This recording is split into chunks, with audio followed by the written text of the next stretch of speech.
The Florida Panthers are proud to select from the Kingston Frontenacs, Eric Gudbranson. Well, he drafted Duncan Keith and Brent Seabrook in Chicago. And Nicholas Chalmerson as well, so he's pretty good with picking defensemen. Now, think about this if you're a fan of the Florida Panthers. Last year they hit a home run with Dmitry Kulikov. They picked Keaton Ellaby 2 years ago in the first round, and they also have Colby Rollback of the Brandon Wheat Kings. Those are all top-end defensemen. Kulikov was already in the NHL. This guy's big, he's physical, he separates people from the puck, Bob. He clears the crease well. The one thing, Bob, that's missing, there's not a whole lot of offense there. That's right. There may be some real offensive limitations to his game, but he projects as a big-time NHL shutdown defenseman. I'll tell you what, the kid's big, strong, physical. He's a good-looking kid, fluently bilingual in French. He's gone to French school his whole life. All the kids in his family, his younger brother Alex, who's the first-round pick of the Kingston Frontenacs and will be joining Eric on the Kingston Frontenacs in the last OHL draft. And, of course, we've talked at length about his younger brother Dennis, who recovered from leukemia, had a stem cell transplant 5 years ago, will be cancer-free on August 18th for the last 5 years. It's a big moment for, there's little Dennis right there, an absolutely terrific kid in the Gudbranson family, absolute diehard Montreal Canadian fans. Dad Wayne Gudbranson says, you know what, I'll wear the sweater of whatever team Eric's drafted by, but I'm only wearing it over top of my Montreal Canadian sweater because the only thing that touches my body is a Montreal Canadian sweater. You know, there's his mom and dad. That's a great moment, obviously, and this is a big person. This isn't a small guy. He's probably going to, he's at 6'4" right now, but he's probably going to play at around 225, 230. You can see he's dwarfing everybody up on the podium there. And the big thing, Gordon, Bob, now you look at the Ontario Hockey League. Taylor Hall goes 1, Tyler Sagan goes 2, Eric Gudbranson goes 3.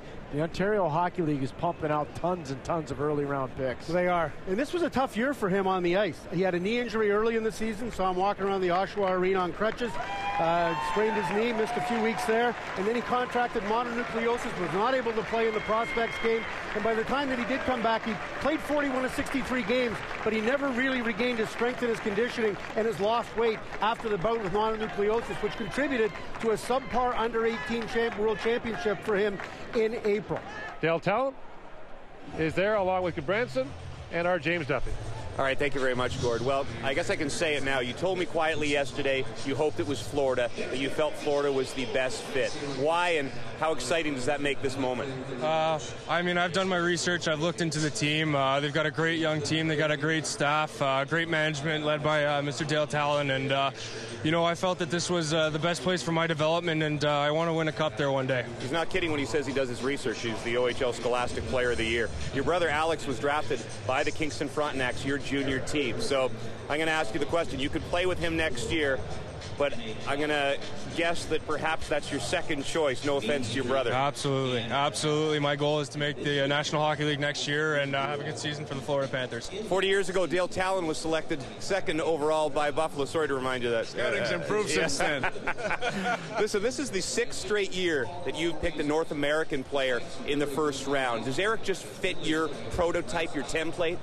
No doubt. You know, the character is the number one priority as far as drafting when I've been involved. And he has impeccable character besides all the skills, the physical and mental side of it. And we're tired of teams coming to Florida and coming down there for a vacation and having easy games. And with Eric and people like that in the lineup, it'll be a lot tougher to play.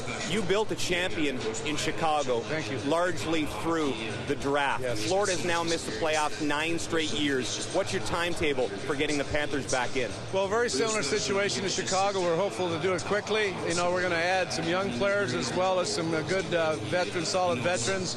And we're going to continue to do what's best and get better, and primarily through the draft. We've got 6 picks in the first 50 today, and we're going to continue to excel and do well scouting and drafting. Tell us about the deal you made with Vancouver, the reasoning there.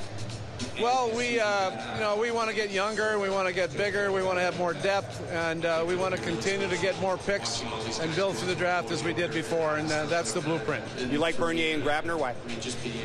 Yes, they've got good speed, they've got different positions, they can play forward, that we need some forward position, we need depth up there. Thank you, Dale. Eric, the guys mentioned it earlier. I know this is June 26th will go down as a huge day for your family, but it won't be the biggest day this summer for your family. Tell us why August 18th is. Well, Dennis, my little brother who went through cancer treatment with AML leukemia, is going to be a complete cure, and it's an absolute honor and a treat to have them all here today, and it made it twice as special. We saw some of the shots when you were selected, and a very happy family. Congratulations, my friend. Thank you very much. Welcome to the National Hockey League.